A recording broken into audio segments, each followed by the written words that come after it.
and actually a record for a Republican. Now, I don't know about, have they checked the Democrats too? But we have a record so far for a Republican. Now, it's 4 weeks. We have a lot of weeks to go. We want to finish that way, right? But I just want to thank everybody because you've been really amazing. The job you've done has been incredible in terms of this 4-week period. It's been a very somewhat historic 4 weeks, and we have a couple of things in the works. We're negotiating with Russia, Ukraine, trying to get that horrible situation over with. It's terrible. It's just so terrible. I see pictures that you fortunately don't get to see. You don't want to see them. And that is a killing field. You have young soldiers being killed, thousands a week, and we got to get it over with. It's bad for Russia, and it's bad for Ukraine, and it's bad for us on a humanitarian basis. I've had very good talks with Putin, and I've had not such good talks with Ukraine. They don't have any cards, but they play it tough. But we're not going to let this continue. This war is terrible. It would have never happened if I were president, but it did happen, so I got stuck with it, and the whole world is stuck with it. And right now you have a country that has its cities, they look like demolition sites. Those beautiful towers, those 1,000-year-old golden domes that were so beautiful, the most beautiful in the world, they say, they're all in smithereens. Millions of people are killed, I think far more people than anyone understands. And we have people that better get to the table and get it ended. Should have never happened. It would have never happened. But I'm delighted to welcome America's governors to the White House. You're amazing people. Even the Democrats are amazing people, some of you. And we've worked together. Actually, we work very well together. I can't think of anybody. Oh, there's one or two, yeah, that it doesn't work out so well. But that's sort of normal. But I do want to welcome you, and I want to let you know that anything I can do, I'm here. I'm here for you. And we can do a lot. I do want to say that I left a great place, North Carolina, and we're really working hard there since I've been in. For 4 weeks, we've done more than they've did in all of the period of time. And FEMA was a disaster. FEMA wasn't there. They didn't do the job, and it was a terrible, terrible situation. I've never seen anything like it. And then they actually, when they did get there, a very small group, they chose anybody with an American flag or the name Trump on the front of the house. They would sort of skip that house very nicely. And it was just a disaster. And we've done it the other way. And we're working with a very nice person that we've had good relationships, the newly elected Democrat governor, who's here, I assume, is he? Okay, thank you very much. We're working well together, very well together. And we're not using FEMA so much, but it doesn't matter as long as we get the job done. But the people are becoming very happy. So I want to thank you very much. Great job. But we are, and I'm of the opinion, I understand FEMA very well. We had a good situation with FEMA, but it was a very expensive thing to do. And I really believe when there's a natural disaster, a hurricane, a tornado, or whatever it may be, you're very capable people. It's called you fix it. You take care of it yourselves. You don't have to call some faraway state and have people planed in from areas that they have no idea. They come in from Alaska to help you in Florida. They say, boy, this is hot here. This isn't, by the time they figure it out, everything would have been fixed. It's not a good situation. It's very expensive. You spend at least twice as much. They don't negotiate. They go out and hire local contractors, and they have no idea who they are. And I'd rather have my governor from South Carolina, Henry. I'd rather have Ron. I'd rather have from Florida. I'd rather have, I could name just about everybody in this room. I'd rather have you do it. You'll save a lot of money. And we'll send the bills. We'll pay, I think, far less. We have to have you have a little bit of skin in the game. Otherwise, those bills will be much higher than they're supposed to be, especially with a couple of you in this room who I know will get bills that you wouldn't believe, record setters. But so I think 75, 25 with the government, the federal government paying 75. And we'll go right through to the I think go right through, probably either go through Commerce, maybe go through Marco, because Marco's very good with money. I don't think I'm going to give him to the environmental gentleman, Lee Zeldin, here, because Lee's going to say, what's this all about, huh? They gave me this, too. You have found some big stuff, by the way, some big fraud. You have, as he said, this one's not even explainable. We're talking about billions of dollars, so great job, Lee. Really, it's sad, but it's a great job you've done in a very short period of time. But I think Marco or Scott or Howard, and if wherever Howard may be, we want to congratulate him. He did it was a great session. He got no Democrat votes. I thought he's been a Democrat all his life, and he got no Democrat votes. They all called him to apologize. And, you know, honestly, that shouldn't be. But he got approved yesterday. But today I'm delighted to welcome America's governors to the White House. And I've known many of you for a long, long time. And this week we're forging even stronger bonds of cooperation to better serve the American people. I also want to thank the members of my cabinet who have joined us for this meeting, and they really have gone right off the bat. And I also want to thank Senator Thune, because I'm hearing we set a record on approvals, and I was screaming. I thought it was going so slowly. I think we have a record. So I apologize to anybody I screamed at. But no, it was announced this morning. I think we had a record for the number of positions, so that's great, and they're great people. So I'll begin by introducing Secretary of State Marco Rubio. He scares me because he got 99 votes. So that's either unbelievably good, because he's an incredible diplomat and therefore he's Secretary of State and you couldn't have picked it, or I'm a little nervous about you, Marco. And the only vote he didn't get was our vice president, who couldn't vote because he had just left. So you got 100%. But it really says something. I think it says working together. It's an amazing tribute, I think. I'll let you know about it. I'll let you know about it in about 2 years, everybody. Marco's been great, and he's been in some big meetings with people at the highest level of states that we would say, states meaning other countries that we would have said wouldn't have dealt so well, but they're dealing very well. You have a great group of people with Steve Witkoff and Michael Waltz, and we're making amazing progress. I mean, we've made more progress on that situation, which is Ukraine, than they have in 3 years. Again, it's so sad that it began, but we're also working very hard in the Middle East. Another one that wouldn't have happened, we would never have had, you wouldn't have had October 7th. They had no money. Iran was broke. We had sanctions up on Iran that nobody's ever seen before. They were literally broke, and they were not giving any money to Hezbollah, to Hamas. And how about Hamas yesterday with the babies? How about that? You know, we're going to take that. We're going to continue to take that. I don't think so.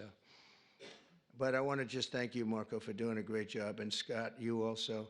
Scott went all the way to Ukraine. I said, don't do it. That's why they have telephones. But look, it's always better to meet in person. But I just didn't feel that it was good. And it was dangerous. You saw things on that train ride that you didn't like, I understand. You know, it's a pretty dangerous ride. The long ride, how long was that? 10 hours. 10-hour ride. That's after you get there. And a very dangerous journey, but he wanted to do it. He's a patriot. He wanted to do it. It's better to do it than it is with a telephone. Always better. I always say it's much better to meet in person, but that was dangerous. I like him. Therefore, I didn't want him to do it. If I didn't like him, I would have suggested he do it. In fact, I'd say, go back today and let's give it another shot. But I hear that they're going to agree pretty much with what. But that's not the big thing. The big thing is getting it done. And we'll get it done. Also, somebody who's been so popular right from the beginning, very, very little opposition, but she's fantastic. She was the Attorney General of Florida for 8 years, highly respected, and just an amazing person, amazing leader and woman, Pam Bondi. Good, Pam. How's it going? Good? You got enough work? You got a lot of work over there, I'll tell you, man.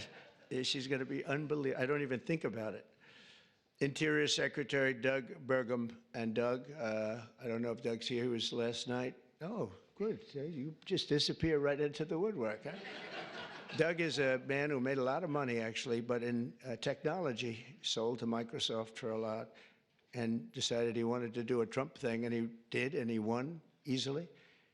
And he became a great governor of North Dakota, and really good. And he was all of a sudden thrown into the oil business, right? And he took that to a level that nobody ever thought possible.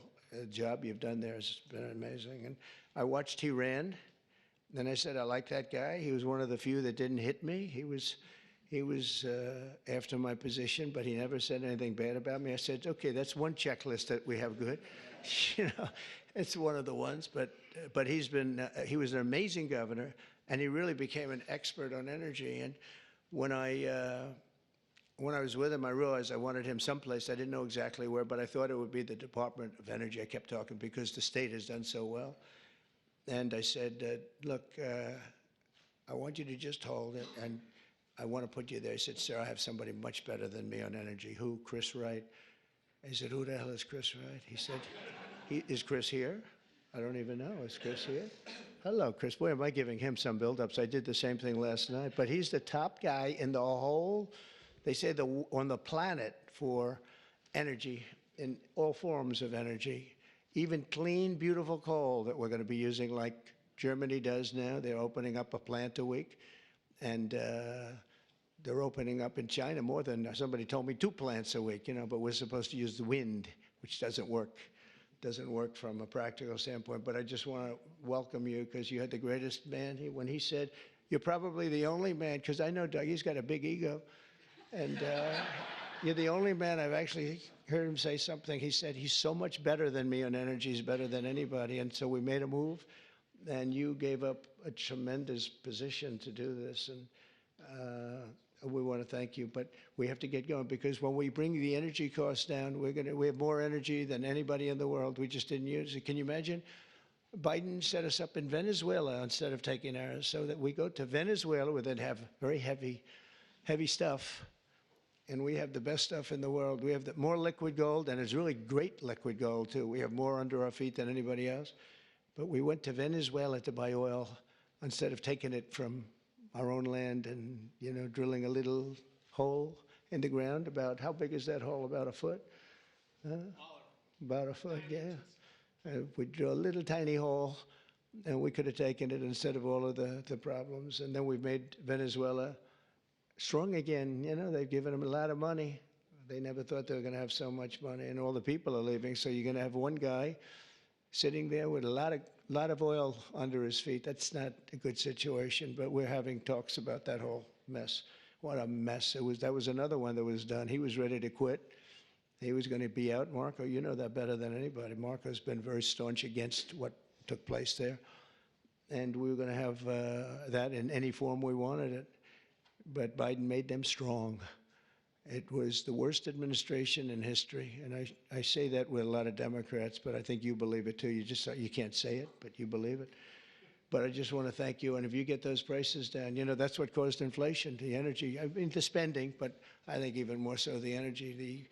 The energy went up. They stopped the oil leases. They stopped a lot of things that we were doing, and then they went back to what we were doing as much as they could because the prices were going through the roof. Remember that initial surge? It was brutal.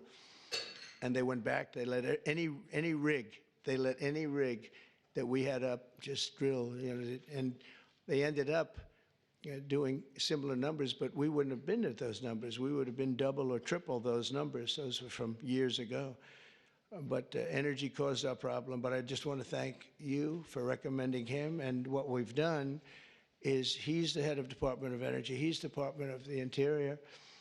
And it's really screwy because the Department of the Interior has all the energy other than some nuclear energy that you're in charge of. But he has all the energy, has all the land, all the great places, best. We have more than any other country in the world. And he's in charge of it. The problem is he can't drill. And he drills, but he has no land. So what do? We said, I have an idea. Let's merge them. So we merged them intellectually. I don't know if we did it legally, but we did it intellectually. So now he gives up the land, and he gives up the drillers, and you're going crazy, right? You're going wild. And you'll do it beautifully, environmentally well, Lee. We'll make sure. But we have a lot of things, but we had a merge. I always wondered, why doesn't the energy department do more? And they didn't do more because they don't have any energy. It's the craziest thing I've ever seen. We'll probably have to make maybe even a change in that, somehow merge them or do something, because it's pretty tremendous what you're going to be able to do.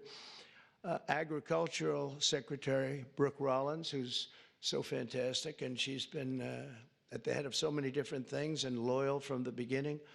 She even opened up when we had a rather shocking defeat.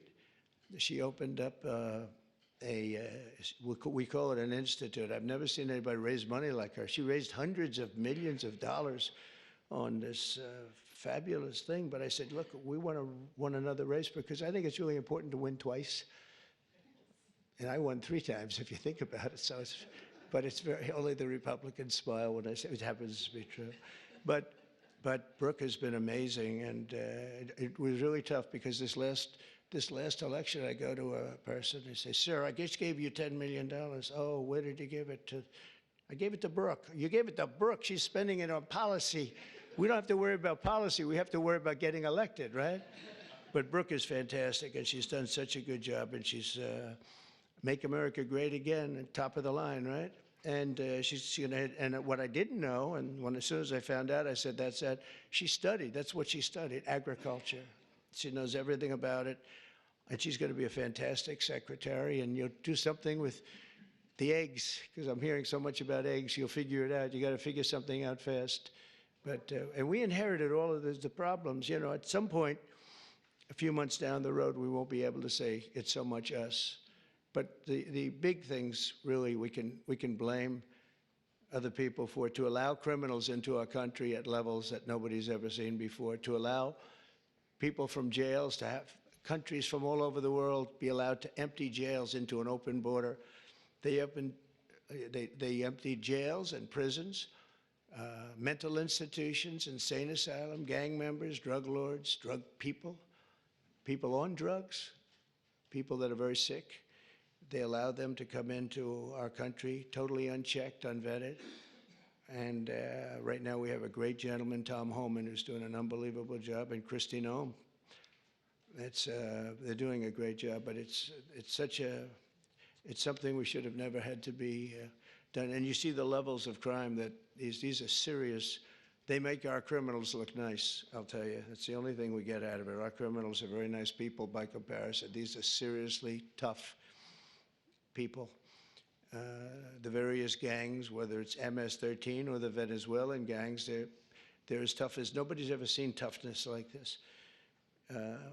Secretary of Health and Human Services, nobody knows this particular gentleman. He sailed right through. I thought he'd get a lot of, I said, well, he's going to get a lot of Democrat votes, Ron. I said, he's going to be an easy one, right? I told Ron DeSantis, I said, this one's going to be so easy. He's going to get all those Democrat votes. I don't know. You thank goodness for the Republicans, right? Robert F. Kennedy Jr.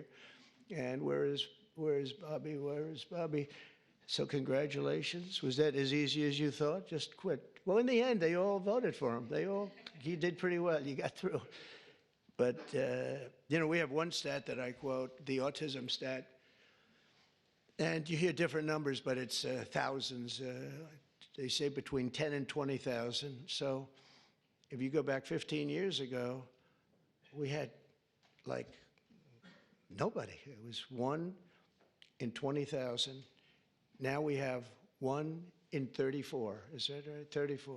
So 34 or 36 kids have autism. And if you go back, I guess 18 years, that whenever that was done, it was 1 in 20,000. So we got from 20,000 to 34, 36. That's unbelievable. So there's something wrong. There's something wrong. We've done something wrong. There's something, you're going to figure it out. Maybe it's a spray that we spray all over the place that nobody else does. Other countries don't. The Pennsylvania Dutch, they don't do anything, and they're amazingly healthy. And he understands. He's working with Dr. Oz, who's a really smart guy. I know him very well. And those two guys are going to figure it out. They're also going to figure out why in the United States we pay $1,300 for a drug, one that we were talking about, and in London, they pay, literally they pay $200, even less. $88, I heard in one case yesterday. They pay $88, we pay $1,300 for the exact same drug from the exact same factory, from the same plant where it's made. We've got to figure that out. So I hope you focus really a lot on the cost too, because Americans are being screwed, and it's no good. They're not going to put up with it. Secretary of Housing and Urban Development, another one I know very well. He's going to be fantastic, Scott Turner. So, Scott, congratulations. Man, oh, man, you are something. He got up and we had a great meeting yesterday, right? He got up and spoke. He's a good speaker, that one. And everybody loves you. Everybody knows you. Great guy. You're going to do fantastically. Well, you got a good recommendation from Ben Carson. Once Ben Carson recommended you, I said, all right, that's okay. We love Ben Carson. Nobody like Ben. Secretary of Energy, I introduced, Chris Wright, and Secretary of Veterans Affairs, Doug Collins. I know Doug so well. Oh, where's Doug? Where's Doug? That voice during the Mueller hearings, that beautiful voice. Do you know, remember the catastrophe that every Democrat remembers this, when Mueller went to testify? This was not a good situation. That's where it all ended, Pam, when he didn't know anything about anything. And Doug said, you don't know what we're talking about, do you? No. This was not a good day for them, but it was a good day for justice, I can tell you that, for fair justice. EPA Administrator Lee Zeldin, he ran for governor of New York. In theory, you have no chance, but actually, he almost won. It was a fantastic run, amazing run. And he's very smart. He was a congressman. He was fantastic on the hoax, the various hoaxes I had. I had a lot of hoaxes, so many I don't want to name them all. We don't have enough time. But he was always very strong, great lawyer, tremendous lawyer, and also a big believer in the environment and keeping it good and clean and healthy. And I just want to thank you for the job. And the only thing I ask is that you go speedily, because, you know, a lot of people use the whole process, the environmental impact process, to delay projects. We just want them to go quickly. And you can get the same answer in a matter of months as opposed to a matter of years. I feel so strongly, because people are coming in with tremendous amounts of money. I have been spoken to by yesterday I had Tim Cook in the office from Apple. He's investing hundreds of billions of dollars. I don't know, I hope he's announced it. Hope I didn't announce this, but what the hell? All I do is tell the truth. That's what he told me. Now he has to do it, right? So it's a good. But he's investing hundreds of billions of dollars, and others too. We're going to have a lot of chip makers coming in, a lot of automakers coming in. They stopped 2 plants in Mexico. They were under construction, starting construction. They just stopped them. They're going to build here instead because they don't want to pay the tariffs. The tariffs are amazing. It's good. I got myself in a lot of trouble. I said it's my favorite word in the dictionary, the word tariff. It's such a beautiful word. And the fake news killed me. They said, what about love? What about God? What about family? And I said, I'm in trouble. I said, so now it's my 4th favorite word. I say, love, God, family. A couple of others I could add in there too, but it's my 4th favorite word. So, and OMB Director Russell Vogt, thank you, Russell. You're going to be incredible. I know he took some hits, but I know how good he is, how honest he is, and he's fantastic with the numbers. And you're seeing these numbers coming out with the theft, right? And it's tremendous fraud, waste, and abuse, and all 3 of them. But I think the fraud is really the biggest. I think you're going to see it. You come out as soon as you can, I think, with your numbers, but because they're not explainable. They're not explainable. So I just, Russell, do a great job, that's all. SBA Administrator, small business. Now, small business is really big business. It's actually one of the biggest banks in the world. It sounds a little bit like, oh, small, little business. It is a massive. It is one big sucker, right? And Kelly Loeffler's here, so she's going to be incredible. And she's got an incredible husband, Jeff, who's one of the most important people in the world of finance. And he knows. He owns a thing called the New York Stock Exchange, so that's not so bad, right? And you have natural experience, but I think you're going to do great. And there's a lot of fraud in there from the past, you know, with all the money that was handed out. It was, you know, billions and billions of dollars. Director of National Intelligence, Tulsi Gabbard. Where's Tulsi? Is she here? Hi, Tulsi. I haven't really seen you. Good luck. Do well. Have fun. We built a building. The building cost like $12 billion. The building is loaded up with intelligence. Lots of luck figuring it out, right? Good. It was, he was treated pretty rough for a person that's an incredible patriot. We've all known that. So it's nice that you're sitting with Bobby, because you too, you went through a lot. But you know what? You're going to be stars. And over the past month, our new administration has taken unrelenting action to fix every single disaster that we inherited, and we inherited a lot of them, the border being, I think it's the most difficult one of all. The rest we can get fixed, including foreign countries that are doing things that they shouldn't be doing. And one of the reasons that we won the election by so much, because we won it in everywhere. We won the popular vote. We won the 7 swing states, all 7 by a lot. And we won by millions of votes, the popular. It's always hard. I guess it hasn't happened in a couple of decades for a Republican to win the popular vote. I think that that's changing so rapidly. But we had another thing that was pretty amazing. We had, of the 3,000 counties, we won 2,500 of them. And the Democrats won 500. It's a lot. They've never seen anything like it. It would actually, you would have thought that the numbers would even be much higher. When you win 2,500 counties to 500 counties, that's, when you look at the map, you've all seen the map, the one that got certified and came out just recently. It's like almost totally red. And it's my honor. We're going to just work it out. But we've really become the party of common sense, and I think it's important. I think it's important for the Democrats' common sense too. We're going to deal with you, and we're going to deal on a common sense basis. And I know a lot of you agree with a lot of the things. I don't know if sometimes you're not allowed to say it, unfortunately, but I think we'll be all better off if everybody says it. That includes Republicans saying the right things. So on day one, I declared a national emergency on our southern border to stop the invasion of our country, because we were being invaded. Millions and millions of people. I figure 21 million people, and of that, 2 or 3 million were criminals.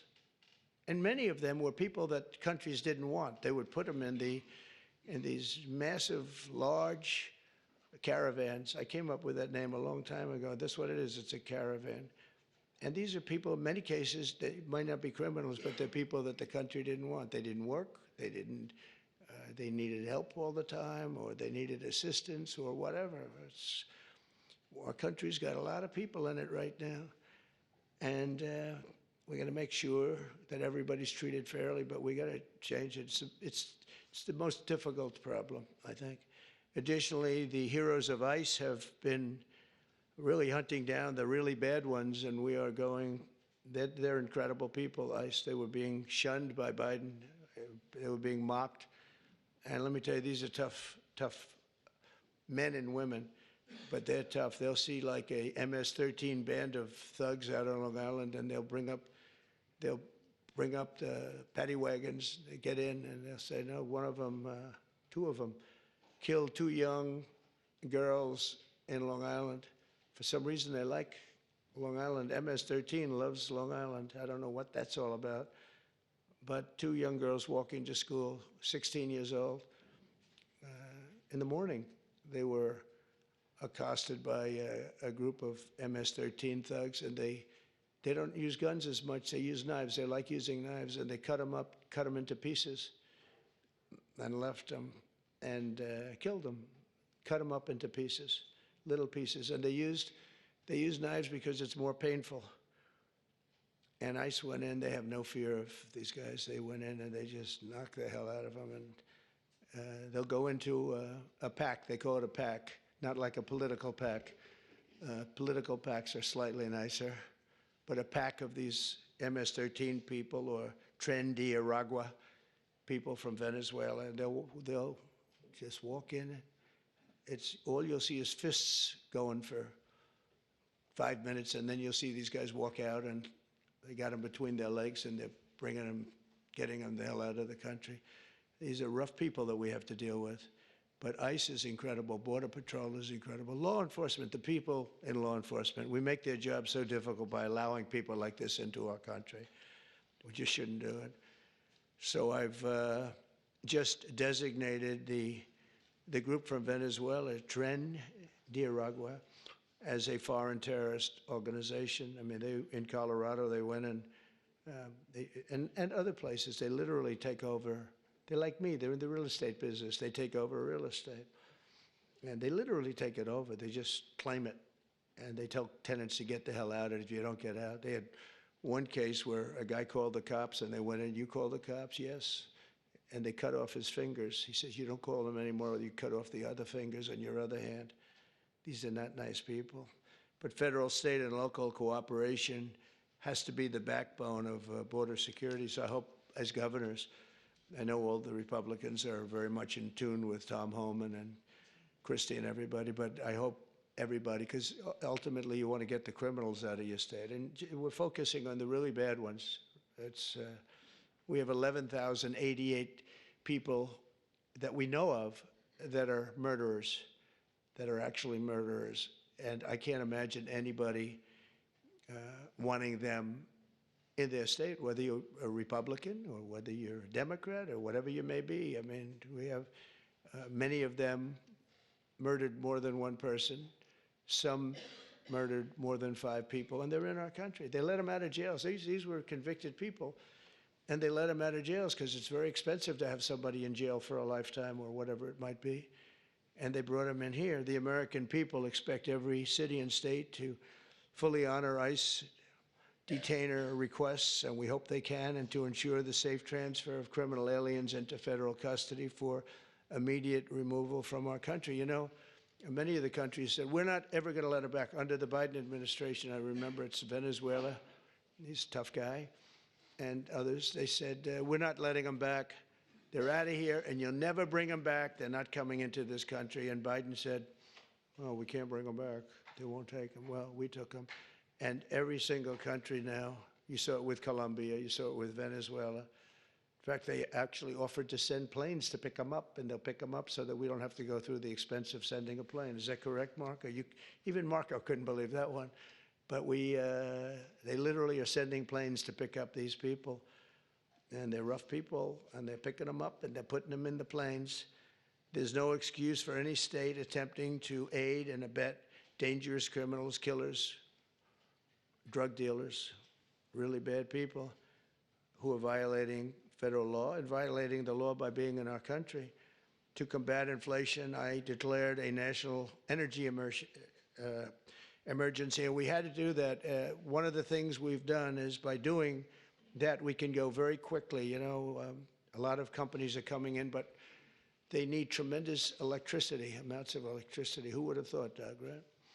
But they need more electricity for AI than we have right now in the country. In other words, we have electricity now for the whole country. They need that just for that one industry. So they're coming in with, and we're going to be leading. We're now leading on that. We've really opened it up, and I hope it's good.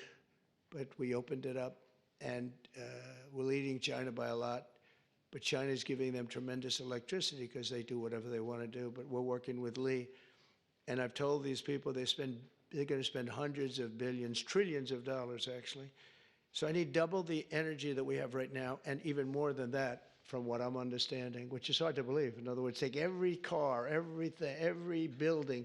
We need, whatever it is, 100% of the energy. We need that amount just to be in the #1 position. And we need really more than that to really dominate, which I think we'll be dominating. But I told them, and they can't believe it. I said, we're going to get you quick approvals, then you're going to build your own electric plant so that you're going to create your own electricity when you build your plant, which will be massive. These are massive plants. But when you build your plant, we're going to let them build an electric generating plant where they build like a utility. In other words, instead of using Con Edison, like we have in New York, hello, Governor, nice to see you back there. And we do have Con Edison, and they don't do a bad job, actually. But, they could be a little cheaper with the price, perhaps, but they don't do bad.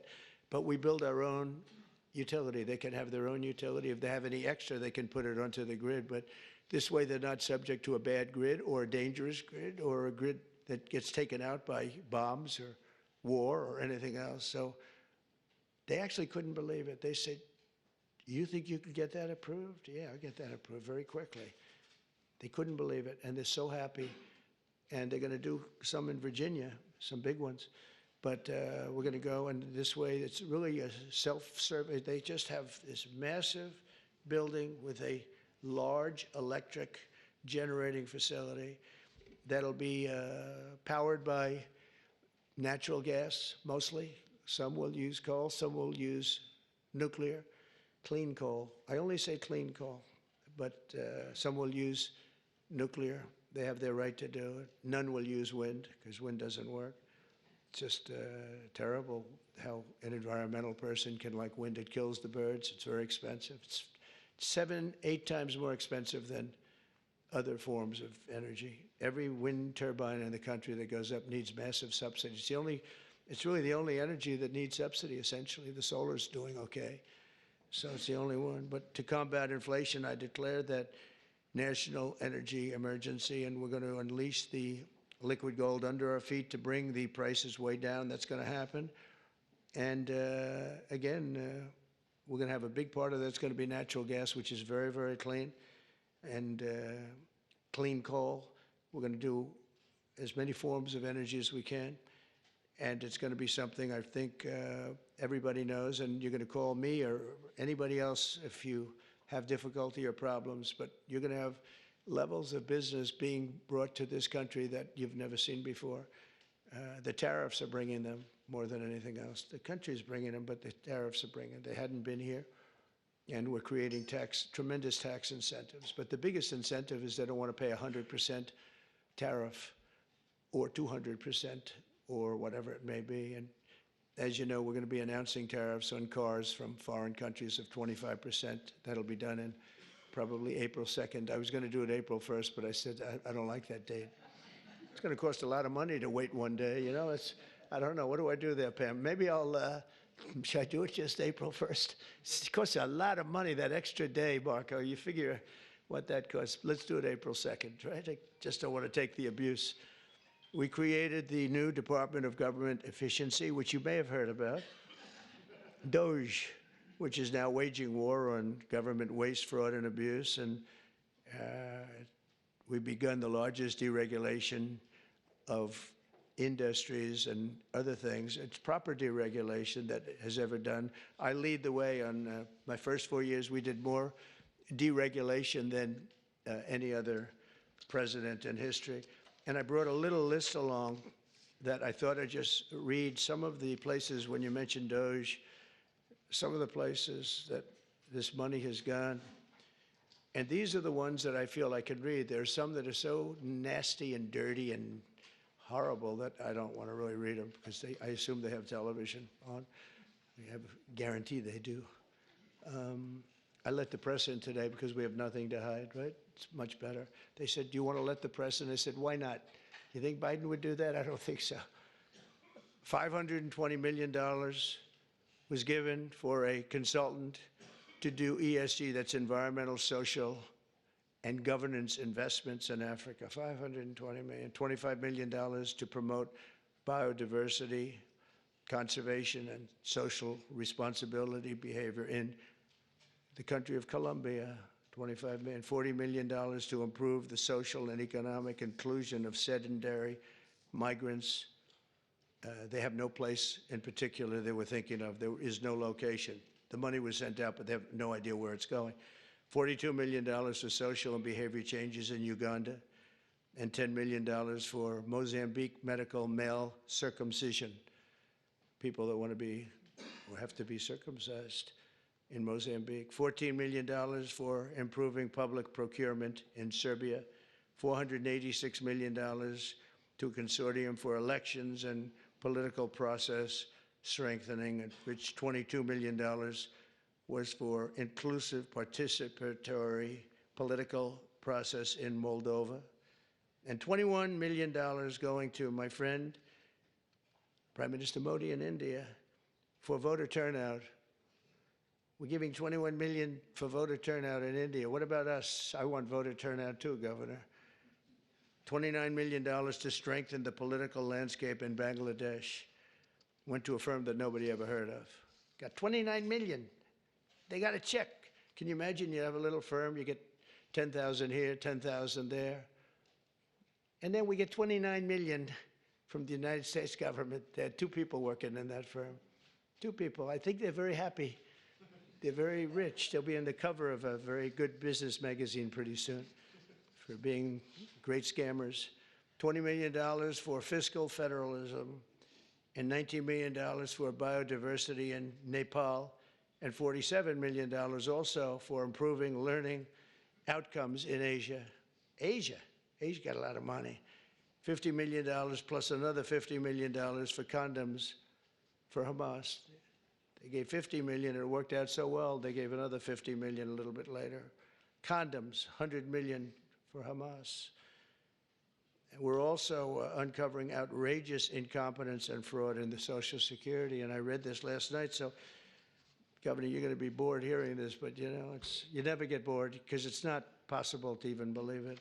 So if you live 100 years, it's a long time, but let's assume that they had millions and millions of people living because they have like 10 million people in the Social Security living. But let's go over 100. So now you're more than 100 years old. We have 4.7 million Social Security numbers, people from the age of 100 to 109. So if you're 100 to 109, we have 4.7 million people on our Social Security rolls, right?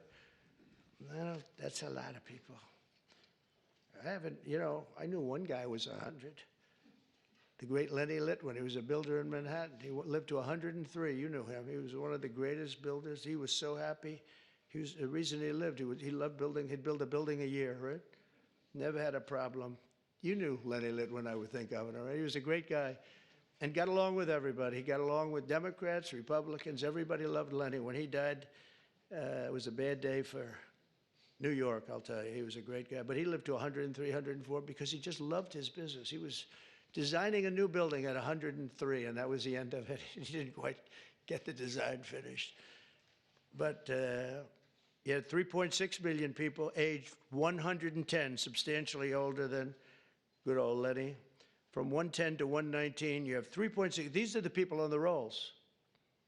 Now we're looking to see whether or not they've been paid, because if they've been paid, then you're just using those numbers to take out the money, all the money that's paid to those people. 3.47 million people from the age of 120 to 129.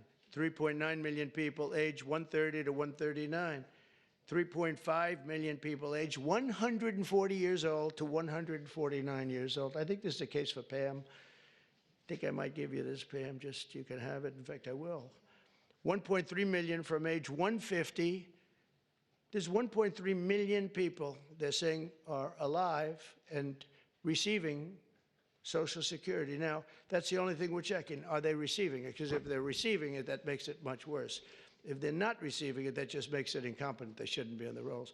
And the only thing good about this is that when we take all these people off the rolls, and we have tremendous fraud underneath, people that are 80 and 60 and 50 and everything else, but this is really incredible. 1.3 million from 150 to 159, and over 130,000 people are on the rolls of Social Security over the age of 160 years old, including 1,039 people between the ages of 220 and 229.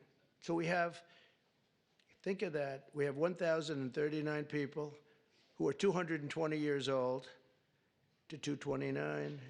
We have one person at 240 years old, and here's the beauty of them all. We have one person at 360, which is strange because the country is 250.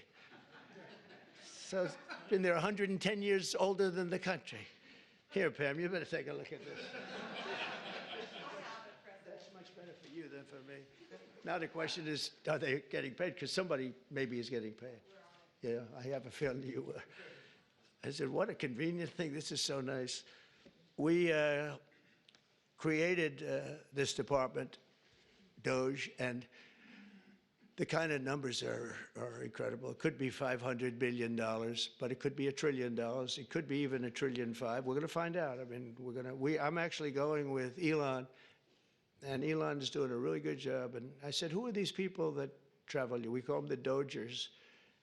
And I said, what are they? He said, they're generally young people with extremely high IQs who are very good with computers, because you have to be good with computers. So when one of these scammers talks and tries to tell them why it's perfect, they said, no, it doesn't work that way. You know, it's very hard to talk them out of something when they have you.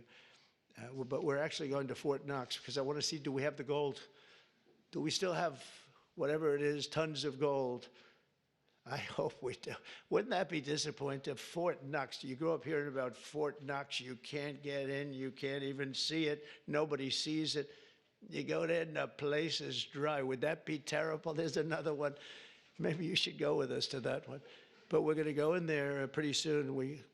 They're going to open the doors to Fort Knox. If any governor would like to go with us, well, good. You want to go with us on that one, Ron? That could be good. Could be interesting. Can you imagine if we open it up and there's no gold? Well, I think there will be. For one reason, it's really heavy. You know, you steal or borrow gold, you got to be strong. So it's not like other things. But we're looking at everything. We have the largest deregulation campaign in history, and again, I did more than anybody, but this blows it away. And for one, every time we put in a new regulation, we're not allowed to put it in unless we terminate 10 old regulations. So it's 1 in 10. We did 1 in 7 in my last administration, and the problem is some of them were put back, foolishly put back. There was no reason for them. So if you truly want a turbocharged economy, you have to do that, and you have to get rid of the regulations. I think one of the reasons before COVID, and we did a great job with COVID and it was a hell of a thing for all of us, everybody here. But some countries will actually never recover for what they went through. But we ended up giving back. When we turned over the reins, the stock market was higher than just previous to COVID coming in, which was an amazing achievement. But we were, just prior to that, I would never forget, I was sitting down with 2 consultants, the 2 great pollsters. They said, sir, this economy is so good. We're the greatest economy in the history of the world. We were doubling up China. I was also charging China hundreds of billions of dollars in tariffs, which no president charged them anything, but they were killing us. But we were beating everybody. Everybody said that in 2018, China was going to overtake us as the biggest economy in the world. And by the time I got finished, we were so much bigger than China, and we still are now. But another 4 years like we had just passed, you will have China being much bigger than you. There's no reason. If we have a smart president, there's no way that they should ever be able to catch us. But this pollster said to me, sir, if Abraham Lincoln and George Washington came back from the dead and they ran as president and vice president, they'd never be able to beat you. I said, thank you very much. The next day I go into my office and a group of scientists are sitting there. Sir, would like to tell you there's something very bad happening in China. There's dead bodies all over the place. And that's the first time I heard the word pandemic in a long time. And that's where it started. And you know where they were? All around the Wuhan lab. That's why from day one, I was saying, they had little slits like this. You saw them from the air, from space. And they were just little slits, but they were body bags. They were black body bags all over, so many. And that's where it came from. One other thing, just before we leave, I think you should do this. For my safety and security and for the good of our nation, you should do it anyway, regardless, even if it costs 10 times more, but it actually costs you just a tiny fraction. If you went to paper ballots and you're voting, and I would hope that every Republican would, so it costs exactly 8% of what the machines cost. These machines, they got something going. They get business. It's amazing. So paper ballots, and paper is very sophisticated today. It's called watermark. It's impossible to copy, impossible to cheat. It's actually hard to believe that a piece of paper is highly sophisticated, but it's watermark, and it's it's amazing actually when you see it. You can't cheat.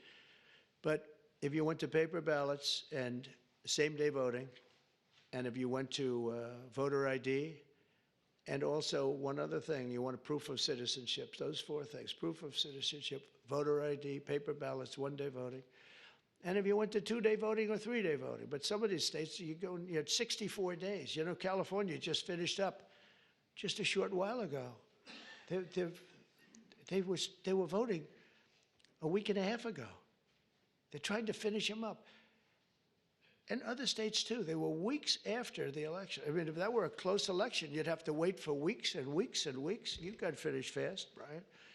Thank you for your help. We did very well in Georgia. That was very nice. But some of these states, if you had a close election, you wouldn't know who won. And then, you know, once that happens, then you really never know who won. But you would save tens of millions of dollars, forgetting about right, wrong, and security, safety, our country, our Constitution, and all of this. Number one, you'd have a much safer election. Number two, everybody, you'd know the results of your election by 10 o'clock. Everybody, it's a beautiful system. It's boxes of 5,000, boom, boom. And you can go and examine each box. It's so simple and so good. I did ask Elon, because he knows more about computers than anybody I know. I said, what do you think of the voting system? He said, computers are not meant for voting. It's just not a good, it's too many transactions taking place too quickly. It's just not, he said, honestly, and I've gone to the best people, the smartest computer minds from MIT, from others. My uncle was a professor for 41 years at MIT, and a brilliant guy, and I got to know a lot of the people up there. And they will tell you that the most secure way that you can secure the election, and probably the fastest way, because there can be very little hanky-panky, is paper ballots. Can you believe it? So I hope, Sarah, that certainly the Republican governors, but if you want to save a lot of money, you go to paper ballots. It'll cost you 8% of what the costs are now. And that's based on a good deal for machines. And then when you go through the days and weeks and months of waiting, France had mail-in ballots. Anytime you have mail-in ballots, you're going to have fraud, without question. And France had it, and they went back to paper ballots.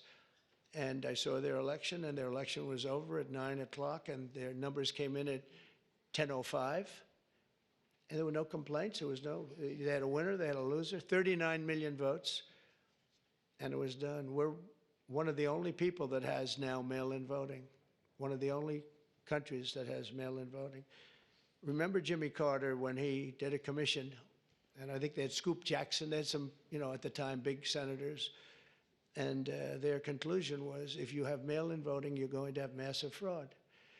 And we had it in New York with the congressional race. Remember the congressional race? It took them forever like 6 months later, they declared, who was it, Jerry Nadler or somebody?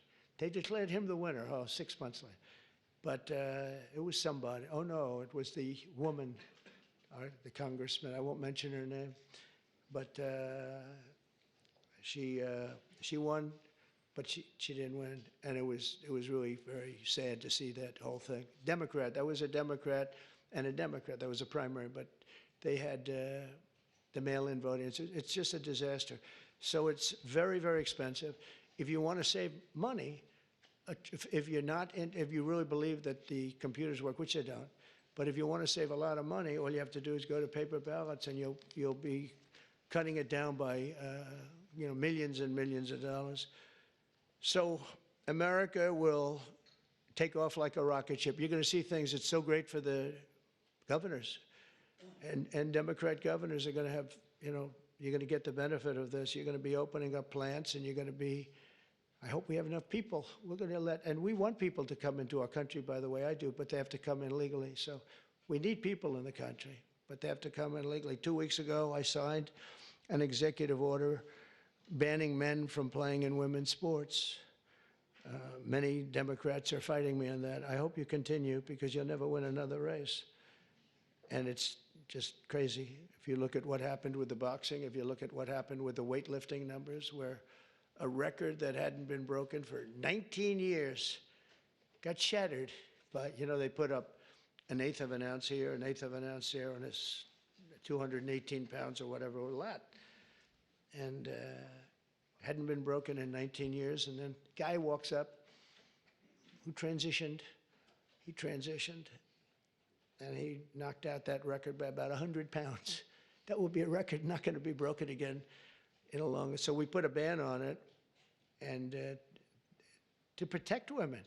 I mean, the women, if you watch the Olympics, you had two transitioned people that were fighting in the women's boxing. They have women's boxing category. And if you saw that, it was brutal.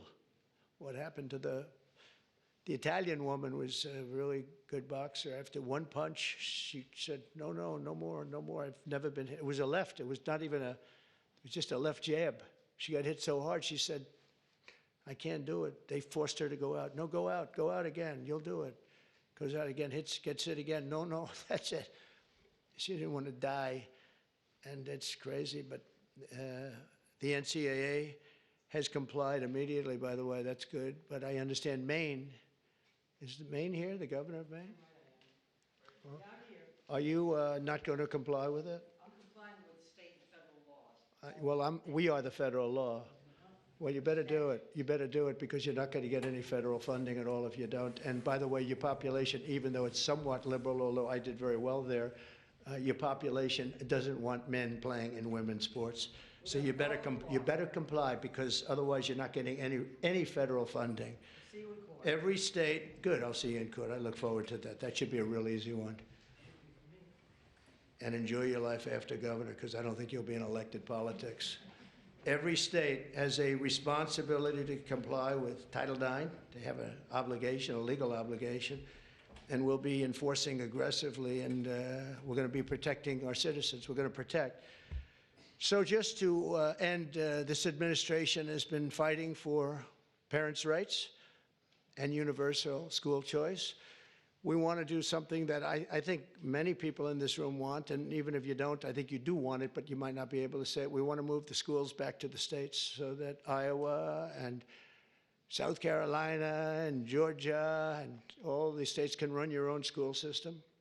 And you'll do a fantastic job, Kim. You're going to do great. I mean, I use your example because you're so much into the education, done a great job with school choice, and you'll do your school choice. That'll be the easy thing. But we want to get it back, take it away. So just some stats. So at last, it's usually we're 38, 39, or 40 out of 40. They take the 40, I guess, biggest, most important, whatever it might be, but 40 countries. And we were 38, 38, 39, and congratulations, but 2 months ago, 3 months ago, we hit number 40. So we were last in terms of education in the world. And we were first in another category, though. We were first in cost per pupil. So we spend much more. And by the way, second wasn't even close. So you have Norway, Sweden, Denmark, Finland, China. So there goes the big country theory, right? They have 1.4. They're rated number 5. That's a little bit scary, isn't it? But they're all